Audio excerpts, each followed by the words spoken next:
The morning air in the Chicago courthouse felt heavy, like it always did on Mondays. The wooden benches were packed with people waiting for their turn in front of the judge. Some looked nervous, fidgeting with their phones. Others sat with blank expressions, like they'd been through this routine too many times before.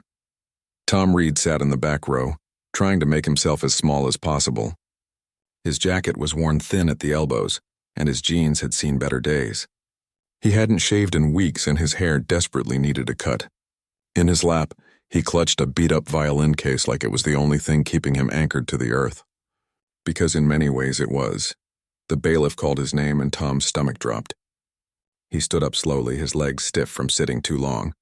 As he walked toward the front of the courtroom, he could feel every eye on him. He knew what they saw, just another homeless guy who'd gotten himself in trouble. Just another case to get through before lunch. Judge Patricia Harmon sat behind the bench reviewing a stack of papers. She was in her late 50s with sharp eyes that missed nothing and a reputation for running the tightest courtroom in the county. People said she was fair but tough, really tough. The kind of judge who could smell excuses from a mile away. Thomas Reed, she said without looking up, charged with vagrancy and disturbing the peace. She finally raised her eyes to look at him. "This is your third time in my courtroom in 6 months, Mr. Reed. Do you plan on making this a regular thing?" Tom swallowed hard. "No, Your Honor." "Then perhaps you'd like to explain why you keep ending up here?"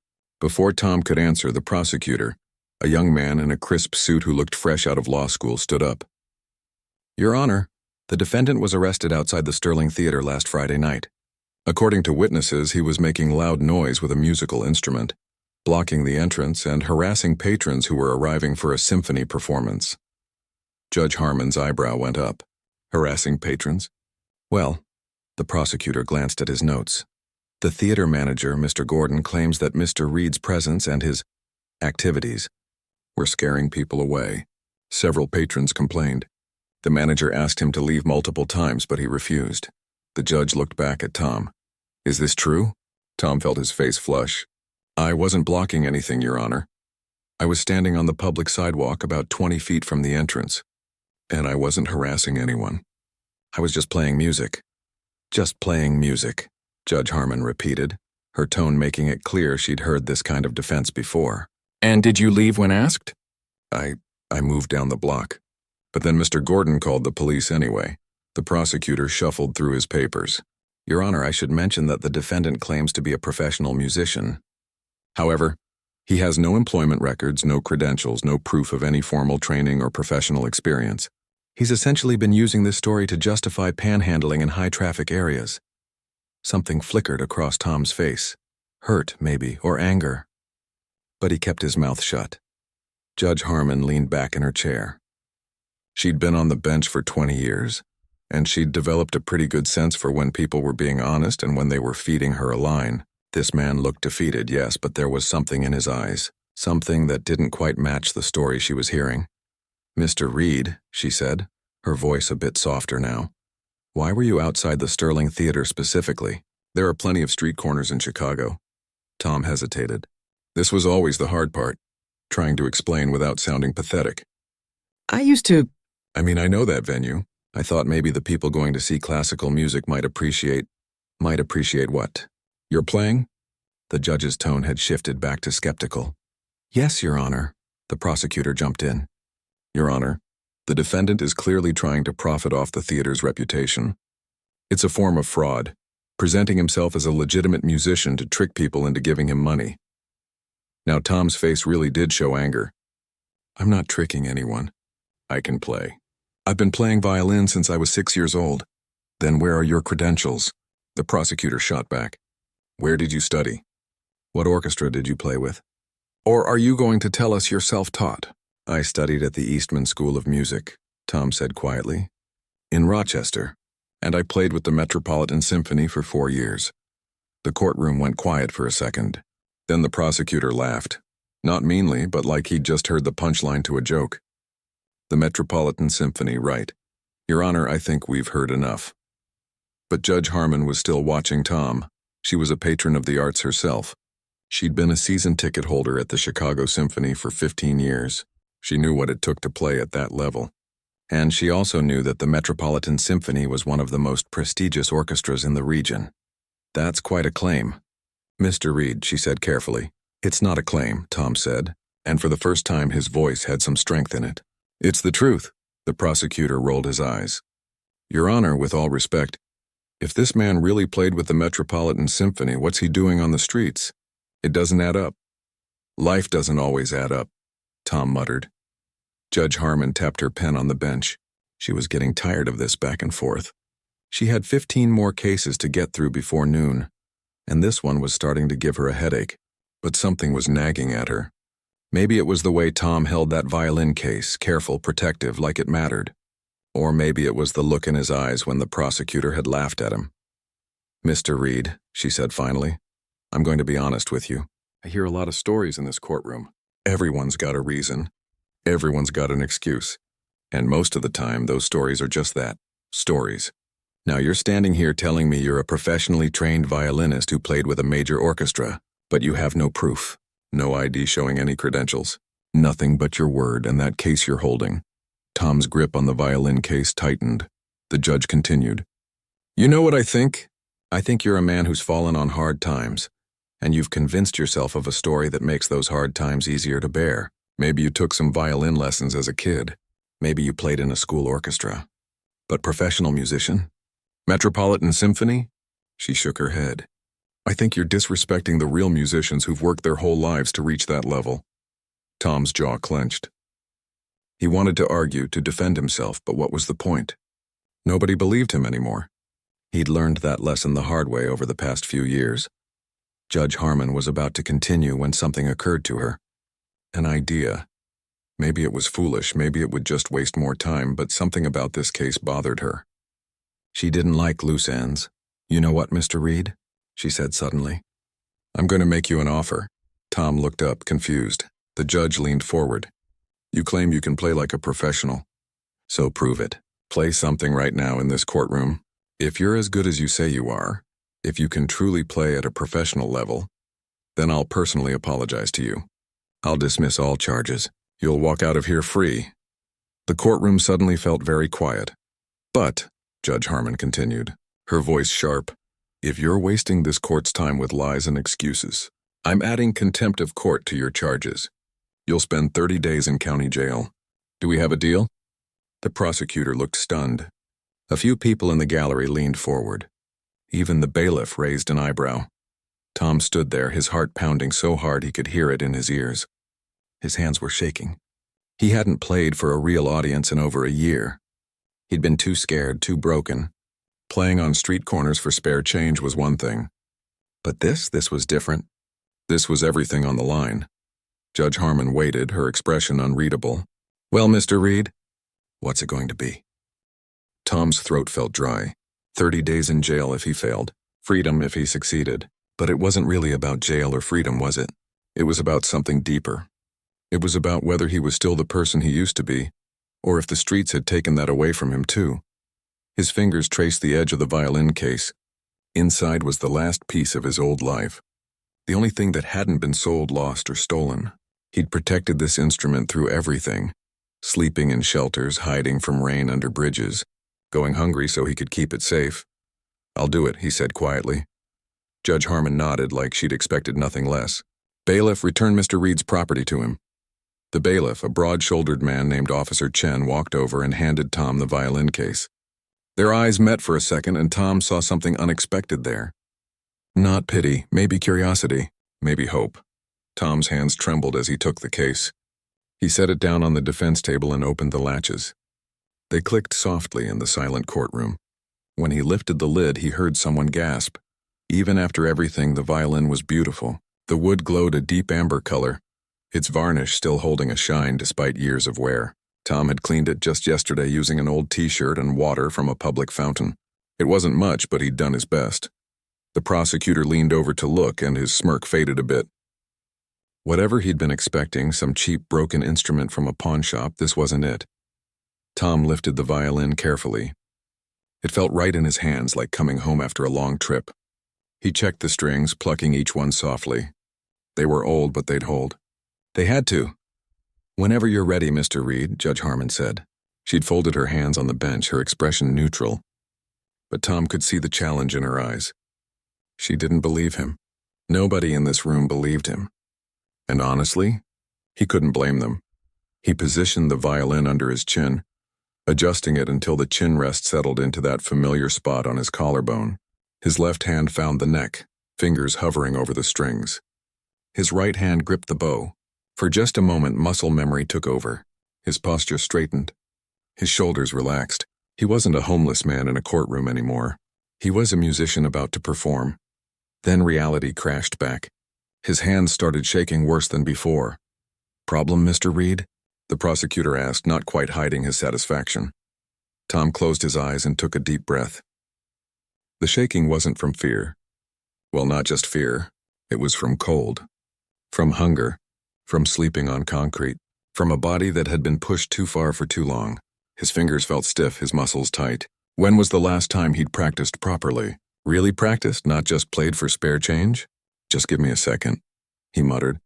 He flexed his fingers, trying to work some warmth into them.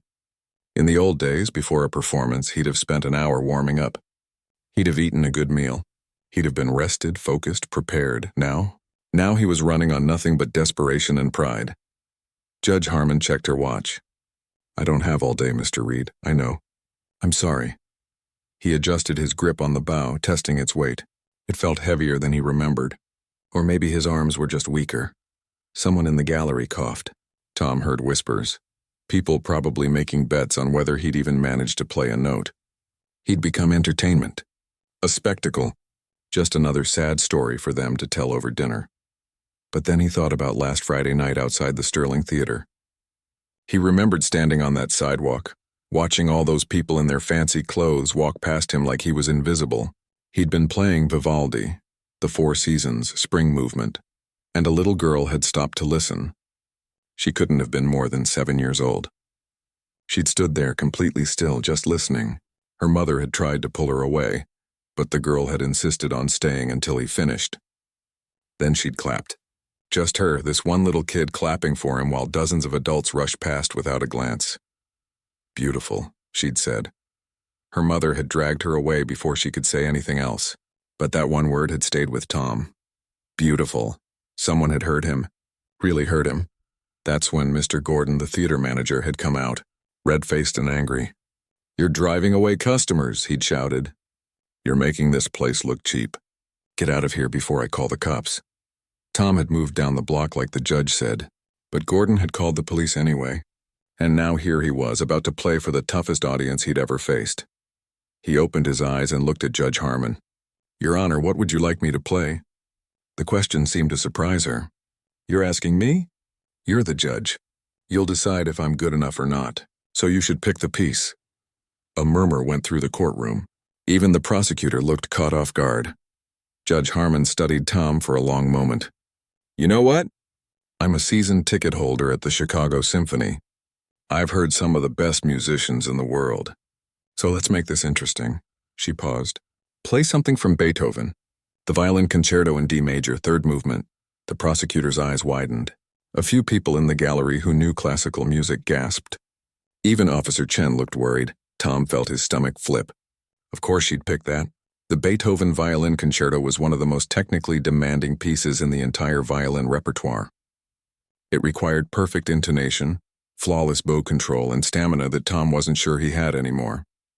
The third movement alone was over 10 minutes of rapid-fire notes, intricate passages, and exposed sections where every mistake would be obvious. "That's not fair," someone muttered from the gallery. Judge Harmon's expression didn't change. "Mr. Reed claimed he played with the Metropolitan Symphony. If that's true, he should have no problem with Beethoven. Unless," she let the word hang in the air, "he was exaggerating his abilities." Tom's jaw tightened. She was calling his bluff. Pushing him. Testing him. Part of him wanted to argue, to ask for something easier. But another part of him, the part that remembered who he used to be, felt something stir. Something that had been sleeping for a long time. Pride. Not the bad kind. The good kind. The kind that came from knowing your worth, from remembering what you'd worked for, what you'd achieved. "Fine," he said. "Beethoven it is." The prosecutor actually laughed out loud this time. "Your Honor, this is ridiculous.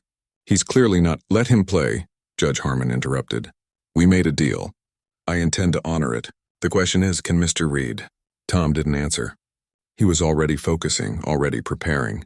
The third movement of Beethoven's concerto, rondo, allegro, fast, joyful, technically brutal. He'd performed it twice in his life, once at Eastman for his final recital, and once with the Metropolitan Symphony 4 years ago. That performance felt like it had happened to a different person in a different lifetime. He lifted the violin again, positioning it carefully. His hands had stopped shaking. That was something, at least. He could feel everyone watching him, waiting for him to fail. The prosecutor was probably already drafting his contempt of court paperwork. The judge was probably mentally composing her lecture about wasting the court's time. But Officer Chen caught Tom's eye again. And this time the bailiff gave him the smallest nod, just a tiny movement of his head. It wasn't much, but it was something. Tom closed his eyes one more time. He thought about the last time he'd performed this piece. He'd been wearing a tuxedo. The concert hall had been packed. The conductor had given him the cue and he'd played his heart out. The audience had given him a standing ovation. That night he'd felt on top of the world, like nothing could touch him, like music would carry him through anything. He'd been wrong about that last part. Music hadn't been enough to save him from the car accident, from the medical bills, from the depression that followed. It hadn't stopped his wife from leaving. It hadn't kept the bank from foreclosing on his house. It hadn't prevented him from ending up on the streets, but maybe, just maybe, music could save him now. Tom opened his eyes, raised his bow, and placed it on the strings. The courtroom held its breath. Judge Harmon leaned forward slightly, her skepticism clear on her face. The prosecutor smirked, already tasting victory, and Tom began to play. The first notes cut through the silence like light breaking through clouds. Clear, pure, perfect. Judge Harmon's expression changed immediately. The smirk vanished from the prosecutor's face. Officer Chen's eyes went wide, because in that moment everyone in the courtroom realized the same thing. Tom Reed hadn't been lying. He really was a professional. The opening notes of Beethoven's rondo filled the courtroom like water filling an empty vessel. Quick, bright, dancing notes that seemed impossible to come from such a worn-out man holding such an old instrument. But there they were, crystal clear and perfectly in tune. Tom's fingers moved across the strings with a speed that made them blur. His bow arm moved with controlled precision, drawing out each phrase exactly as Beethoven had intended over 200 years ago. The music wasn't just technically correct, it was alive. Judge Harmon's pen, which had been moving across her notepad, stopped mid-stroke. She'd been ready to write her ruling. Guilty, 30 days, case closed. But her hand wouldn't move. She couldn't look away from the man standing in front of her bench. The prosecutor's mouth had fallen open slightly. He'd closed his folder of papers and was just staring. All his confident arguments, all his dismissive comments about fraud and panhandling, seemed to evaporate in the face of what he was hearing. Tom wasn't looking at any of them. His eyes were closed, his face completely focused. Every muscle in his body was working toward one purpose, bringing this music to life. His fingers knew exactly where to go even after all this time. Muscle memory that had been built over thousands of hours of practice was taking over. The third movement of Beethoven's concerto is relentless. It doesn't give the violinist much time to rest. Note after note, phrase after phrase, all moving at a brisk pace that would trip up even skilled players. But Tom moved through it like he was walking a path he'd traveled 100 times before. In the gallery, people had stopped whispering. A woman who'd been checking her phone put it away. A man who'd been slouched in his seat sat up straight. Even the defendant waiting for the next case, a kid who'd been arrested for shoplifting, stood perfectly still by the door, his eyes wide. Officer Chen, the bailiff, felt goosebumps rise on his arms. He'd been working in this courthouse for 12 years. He'd seen thousands of cases, heard every excuse, witnessed every kind of drama, but he'd never seen anything like this. Never heard anything like this. The acoustics in the old courtroom, built back in the 1920s, were actually pretty good. The high ceilings and wood paneling carried the sound beautifully. Tom reached a particularly difficult passage, a series of rapid double stops that required playing 2 strings at once while moving quickly, up and down the fingerboard. It was the kind of thing that separated amateur players from professionals. His fingers flew and every note rang out true. Not a single squeak or scratch. Not a moment of hesitation. Judge Harmon found herself leaning back in her chair, her professional mask slipping. She'd heard this piece performed live at least a dozen times. She owned 3 different recordings of it. She knew it well enough to hum along. And what she was hearing now was legitimate. This wasn't someone who'd taken a few lessons as a kid. This wasn't a street performer who'd learned by ear. This was a trained musician, a real one. The music shifted into a more lyrical section and Tom's playing became softer, more tender. The bow moved so smoothly across the strings that it seemed to float. Each note connected to the next in a seamless line of melody. This was the kind of control that took years to develop. The kind of sensitivity that couldn't be faked. A court reporter in the corner had stopped typing. She'd been working in courtrooms for 25 years and had trained herself to tune out distractions, to focus only on capturing every word spoken. But this wasn't a distraction. She didn't have words for what this was. Her eyes were actually watering. The prosecutor glanced at Judge Harmon, then back at Tom. His face had gone pale. He'd made this into a big deal, hadn't he? He'd laughed at Tom's claims. He'd called him a fraud, basically called him a liar. And now everyone in this courtroom was witnessing proof that he'd been wrong, dead wrong. Tom moved into a section of rapid ascending scales. His fingers climbed the fingerboard at lightning speed, each note precise and clear. The bow kept perfect rhythm, never rushing, never dragging. It was like watching an athlete perform at their peak. Every movement efficient, every action purposeful. Someone in the gallery whispered, "Oh my God." Judge Harmon shot them a look, but she didn't actually shush them. How could she? She was thinking the same thing.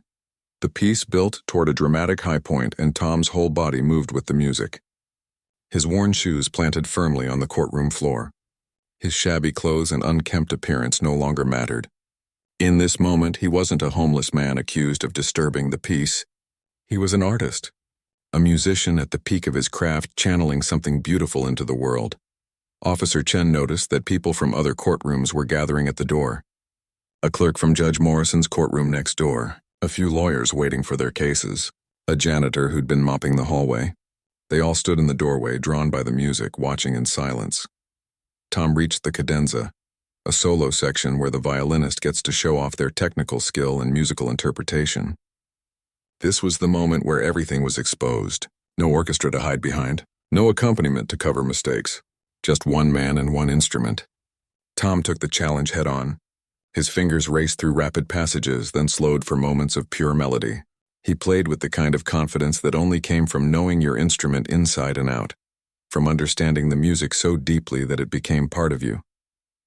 Judge Harmon realized her chest felt tight. When was the last time she'd felt this moved by music? She went to concerts regularly, supported the arts financially, considered herself cultured and educated. But sitting in a concert hall in comfortable seats was different from this. This was raw. This was real. This was a man playing like his life depended on it, because maybe it did. The music climbed higher, Tom's fingers reaching for the upper positions on the violin. The notes sang out pure and strong. There was a particular passage that required rapid string crossings, jumping the bow between different strings while maintaining perfect rhythm. Tom executed it flawlessly. His bow arm moved with the precision of a machine but the grace of a dancer. The prosecutor looked down at his papers, at all his notes about Tom's arrest record, his lack of fixed address, his previous citations. Suddenly, all of it seemed irrelevant. Worse than irrelevant. It seemed cruel. Here was a man with this gift, this incredible ability, and he was living on the streets? How did that happen? What had gone wrong? Tom's face showed the strain now. This wasn't easy, even for him. His arms were getting tired. His fingers were starting to ache. He was malnourished, exhausted, running on empty. But he kept playing. The music demanded it. The moment demanded it. Something deep inside him demanded it. The piece moved toward its conclusion. A series of rapid passages leading to the final triumphant notes.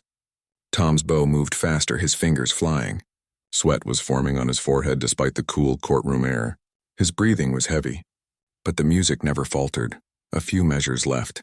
Tom could feel the end coming. Part of him didn't want it to end. When the music stopped, he'd be just another homeless guy again. Just another problem for the system to deal with. But right now, right here, he was himself. His real self. The self he'd lost somewhere along the way. The final passage came. Tom put everything he had left into it. Every ounce of energy. Every bit of emotion he'd been holding back. The notes rang out clear and strong. And then with one final stroke of his bow, it was over. The last note hung in the air, vibrating, fading slowly. Tom lowered his violin. His arms trembled from the effort. His breath came in gasps. He opened his eyes and looked at Judge Harmon. The courtroom was absolutely silent. Nobody moved. Nobody breathed. Then Officer Chen started clapping. Just him at first, his large hands coming together in steady, deliberate applause. Then the court reporter joined in. Then someone from the gallery. Then another person. Then everyone. The whole courtroom erupted in applause. People who'd been watching from the doorway clapped and cheered. The shoplifting kid grinned and whooped.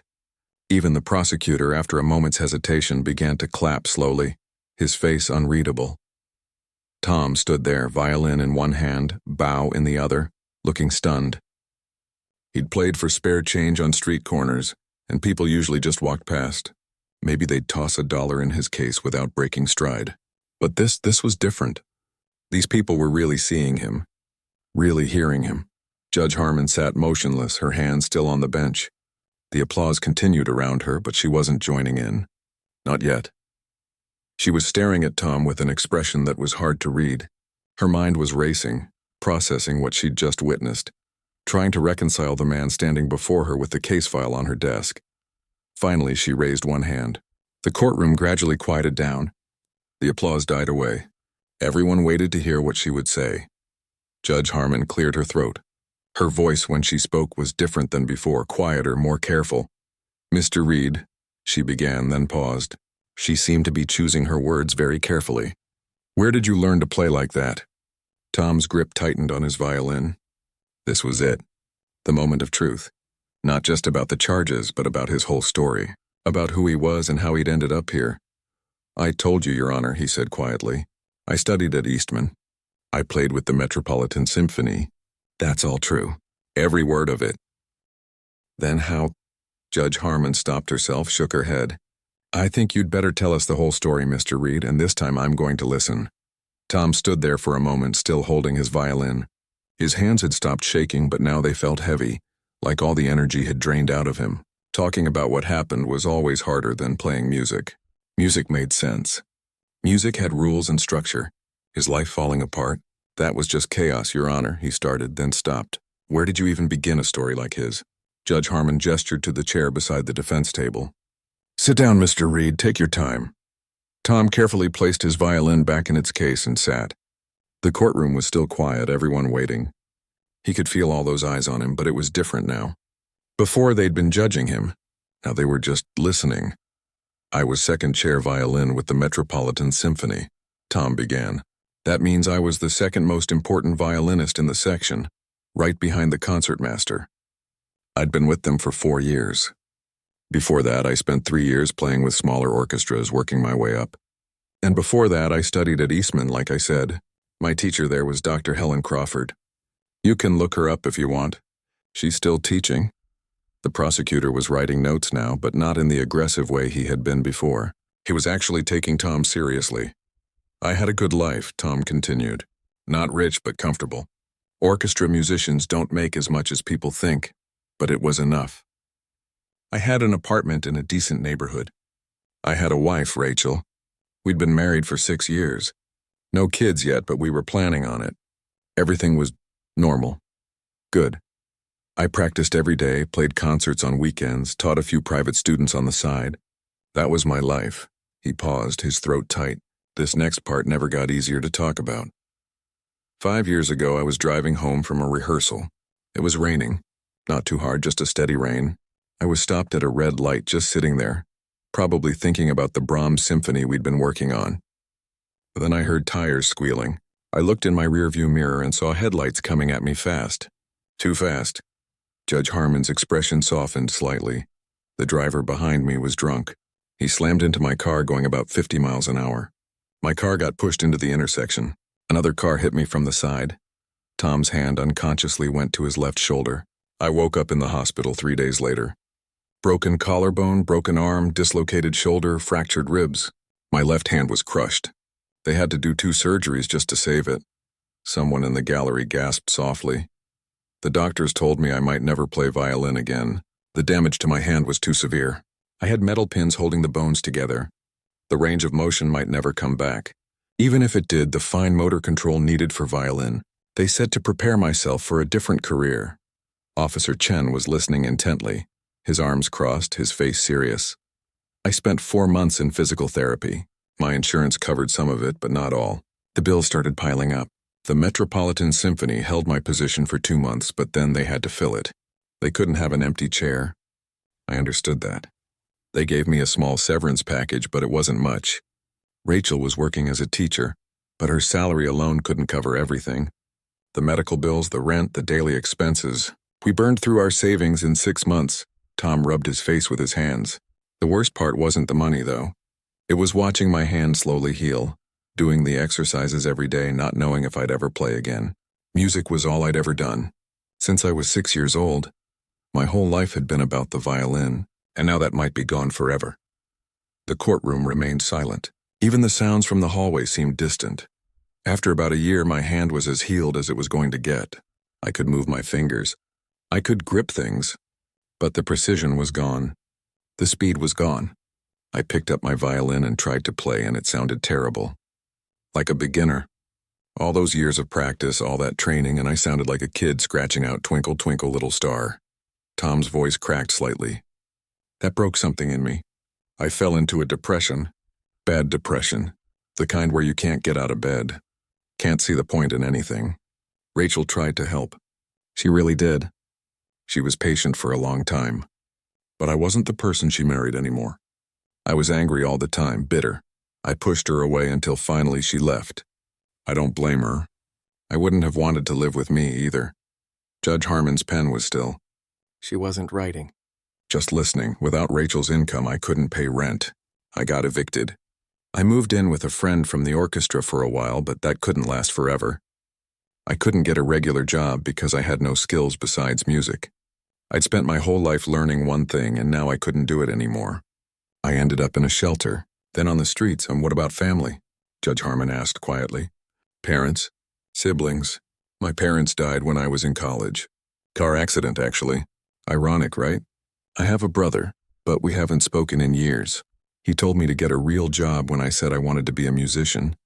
We didn't part on good terms. I was too proud to call him for help. Still am, I guess.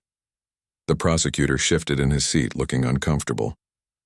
I lived on the streets for about 2 years, Tom continued. Bounced between shelters when I could get a bed. Slept in my car for a while until it got repossessed. The whole time I kept my violin with me. People thought I was crazy. Sell it, they'd say. Get money for food. But I couldn't. It was the last piece of who I used to be. When did you start playing again? Officer Chen asked, then looked at the judge apologetically. Sorry, Your Honor. Judge Harmon waved her hand. No, that's a good question. Mr. Reed? Tom managed a small, sad smile. About a year ago, I was sitting under a bridge and I opened the case. I hadn't touched the violin in 3 years. My hand still hurt sometimes, but the depression had lifted a little. Not much, but enough that I could think about music without wanting to cry. So I played something simple, just a scale. And you know what? It wasn't perfect, but it wasn't terrible either. He looked down at his hands. I started practicing every day. In parks, under bridges, wherever I could find a quiet spot. My hand remembered more than I thought it would. The muscle memory was still there, buried deep. It took months, but slowly I got better. Not as good as I used to be, but good enough. Good enough to play on street corners for spare change. Why outside the Sterling Theater? Judge Harmon asked. Why there specifically? Because I performed there once, Tom said softly. 6 years ago, the Metropolitan Symphony did a concert there. Guest soloist called in sick at the last minute, and the conductor asked if anyone could step in. I knew the piece, the Mendelssohn Violin Concerto, so I volunteered. I got to be the soloist that night. It was one of the best nights of my life. Standing on that stage, playing for a full house, hearing that applause, he trailed off. So you went back, the judge said. It wasn't a question, I went back. I thought maybe if I played nearby it would feel like a connection to that time, to who I used to be. And I thought people going to see classical music might appreciate it, might understand. But Mr. Gordon, the theater manager, Tom shook his head. He looked at me and saw garbage. Someone making his venue look bad. He didn't hear the music. He just saw a homeless guy. The prosecutor cleared his throat. Your Honor, if I may, I think we need to verify some of this. It's a compelling story, but it's all true, Tom interrupted. Call Eastman School of Music, ask for Dr. Crawford, she'll remember me. Call the Metropolitan Symphony. Check their roster from 5 years ago. Call the hospital, St. Vincent's. They'll have records of my accident and surgeries. It's all documented. All real. Judge Harmon tapped her fingers on the bench, thinking. Then she looked at her bailiff. Officer Chen, make a note. I want those calls made. Verify his story. Yes, Your Honor. Chen was already writing. The judge turned back to Tom. Mr. Reed, I'm going to be honest with you. If what you're saying is true, and after hearing you play I believe it is, then this situation is more complicated than a simple vagrancy charge. You're not a con artist. You're not a fraud. You're someone who fell through the cracks. Tom felt his eyes burning. He hadn't cried in years, had trained himself to shut down those emotions just to survive. But something about being believed, about being heard, made his defenses crumble. The question is, Judge Harmon continued, what do we do about it?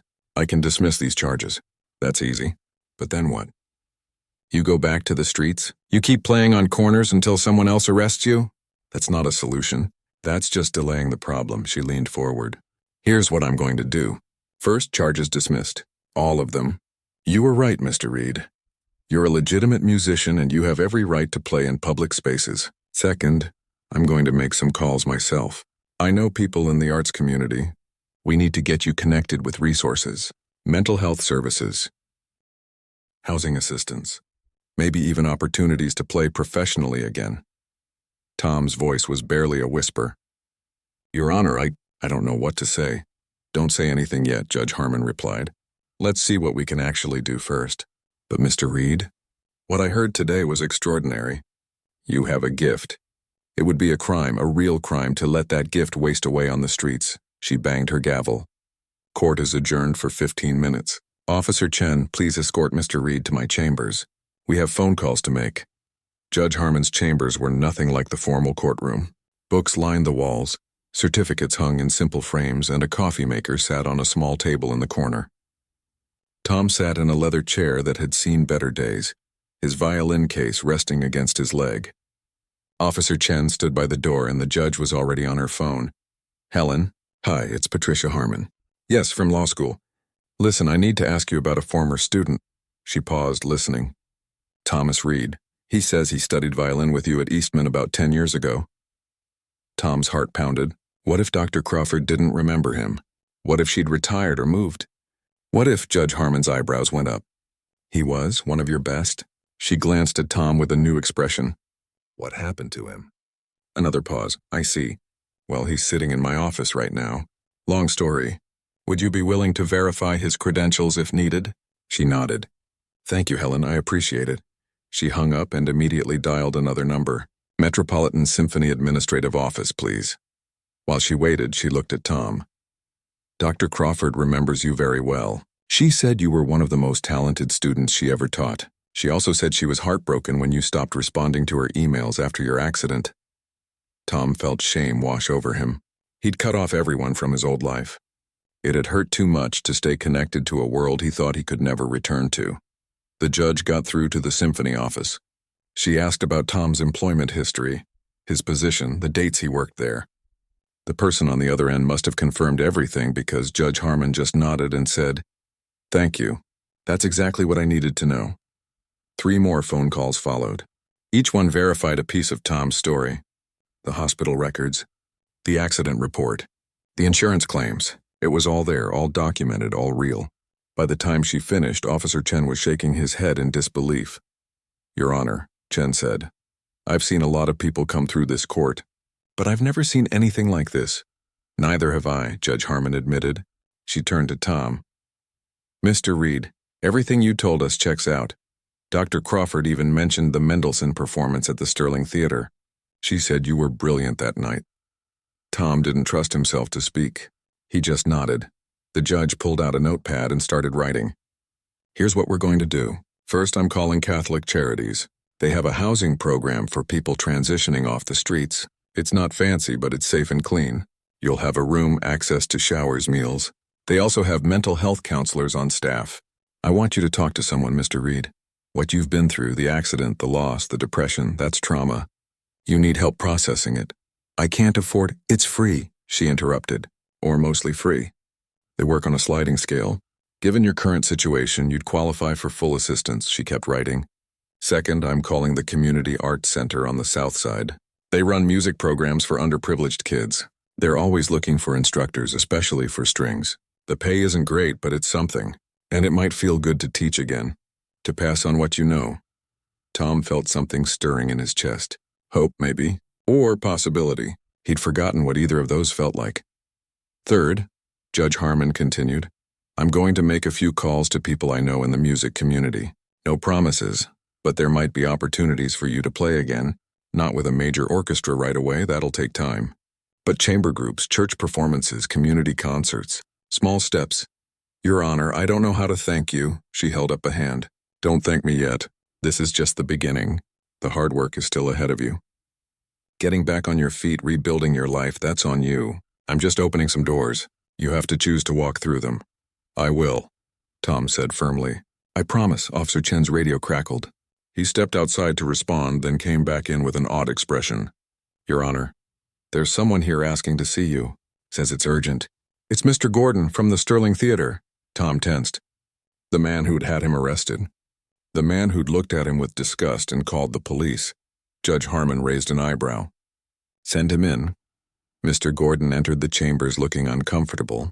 He was a thin man in his 60s wearing an expensive suit and tie. His eyes went immediately to Tom and his face flushed red. Your Honor, I was in the courtroom. I heard what happened. The performance.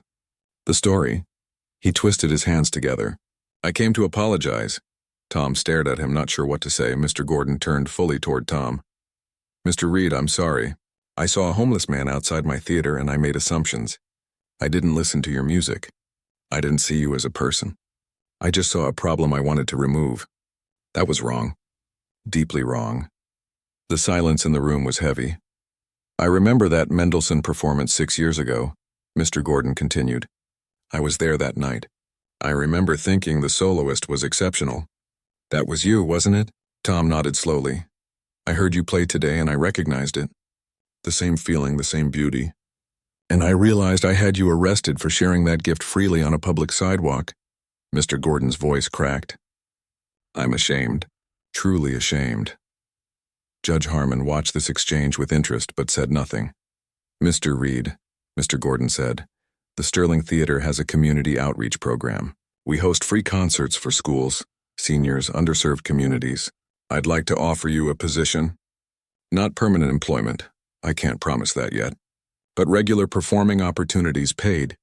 And when you're ready, when you've rebuilt your credentials, I'd like to recommend you to the booking committee for larger performances.